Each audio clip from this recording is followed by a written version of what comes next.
Friends informative Odisha YouTube channel को स्वागत। आसिला बड़ निजुक्ति मेला समस्त डिस्ट्रिक्ट रे ब्लॉक रे निजुक्ति मेलार सुजोग आसीची। ताले समस्त ब्लॉक पाए निजुक्ति सुजोग रही। पदवी रही 1000 रु प्लस पदवी रही। दरमा रही पर मंथ 20,000 टंका। योग्यता 10th पास कि 10th फेल होते आपण आवेदन करेंगे। ऑनलाइन रे करेंगे कि ऑफलाइन रे करेंगे से समस्त इनफॉरमेशन मुझे वीडियो माध्यम ताले समस्त इनफॉरमेशन जानापी वीडियो को शेष पर्यंत देखंतु। जदि चैनल रे नुआ आसी चैनल को सब्सक्राइब कर दिंतु और पाखरे थिबा नोटिफिकेशन बेल को क्लिक कर दिंतु जहाँफल मु जेकोसी जॉब वैकेंसी वीडियो आनिबी आपणक पाखरे पहुँची पारिबो सर्वप्रथमे। आसंतु आजिर वीडियो रे जानिबा ब्लॉक पाए आसीथिबा निजुक्ति सुजोग विषय रे। निजुक्ति मेला recruitment 2024 notification out for 1000 post vacancy बाहरी 1000 रु ऊपर माने 1000 प्लस पोस्ट रे वैकेंसी बाहरी। ताले ओडिशा निजुक्ति मेला रिक्रुटमेंट रे ताले आपण जदि 10th वा +2 किंबा 8 क्लास भी पास करजंती ताले ठारे आवेदन करि परिबे।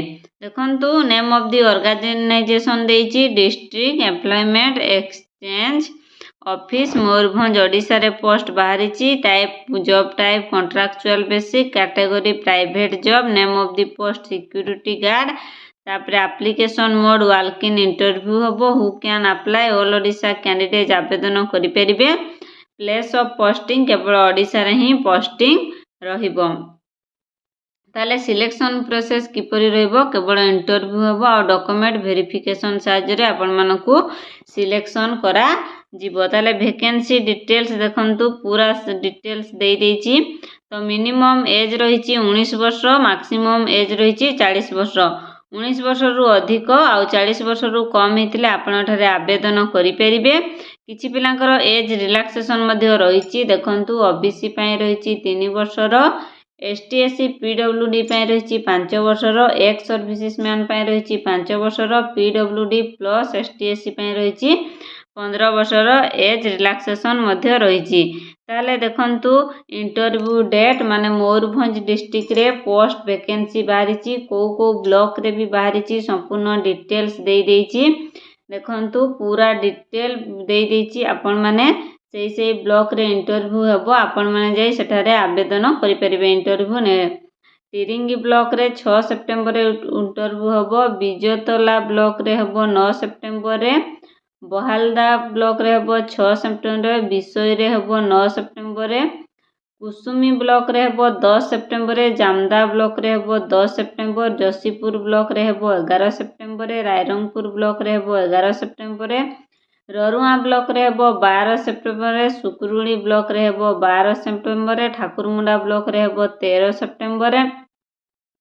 करंजिया ब्लॉक रे हेबो 13 सेप्टेम्बर रे। सरकसंका ब्लॉक रे हेबो 17 सेप्टेम्बर रे।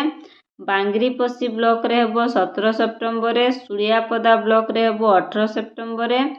कुड़ियाना ब्लॉक रे हेबो 18 सेप्टेम्बर रे। रसगोविंदपुर रे हेबो 19 सेप्टेम्बर रे। मोरदा ब्लॉक रे हेबो 19 सेप्टेम्बर रे। बेटांटी ब्लॉक रे हेबो 20 सेप्टेम्बर रे। पूरा डिटेल्स दे देइची देखंतु माने कप्तिपदा ब्लॉक रे हेबो 24 सेप्टेम्बर रे रहिबो इंटरव्यू डेट। ताले एप्लिकेशन फी केते रहिची। ओबीसी ईडब्ल्यूएस जनरल पय रहिची 350 टंका।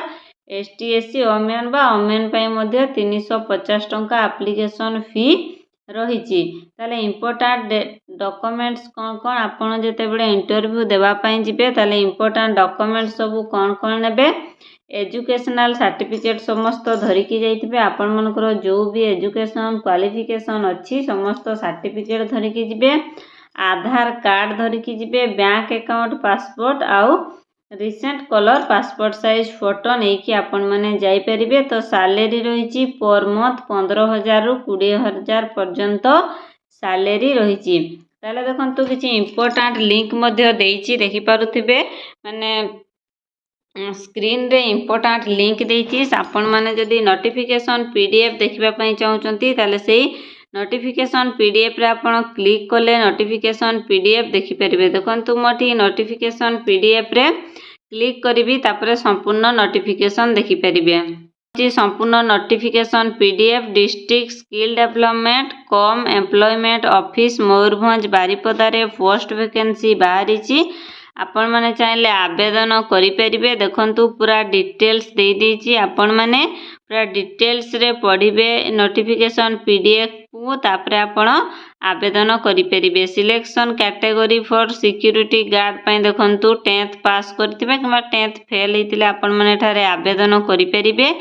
19 रु 40 वर्ष बयस होइतिबो। सैलरी रहिछि आपण मानकर 15,000 रु 20,000 पर मंथ। पूरा डिटेल्स देछि। डॉक्यूमेंट रिक्वायरमेंट देखुचंती ऑल ओरिजिनल एजुकेशनल सर्टिफिकेट धरिथिबे विथ जेरॉक्स कॉपी। आपणकर समस्त ओरिजिनल डॉक्यूमेंट सहित xerox copy Aadhaar card bank account passbook passport size photograph दुईटा नेकी जिबे। ताले रजिस्ट्रेशन करबा पई फी मध्ये रहिछि देखंतु 350 टंका रजिस्ट्रेशन फी रहिछि। ट्रेनिंग पूर्ण ता डिटेल्स रे पढ़िबे देन आपण माने आवेदन करि परिबे। डिटेल्स ऑफ शेड्यूल प्रोग्राम देखंतु कोठी केते तारीख रे अछि माने कोठी केते तारीख रे इंटरव्यू अछि आपण मानकु संपूर्ण डिटेल्स दे देछि। पूरा डिटेल्स रे देखंतु ये होछि तिरिंगी रे अछि केबेक माने पूरा डिटेल्स दे देछि। आपण माने पूरा डिटेल्स पढ़िबे को दिन इंटरव्यू होबो देन आपण माने इंटरव्यू देबा पई जिबे।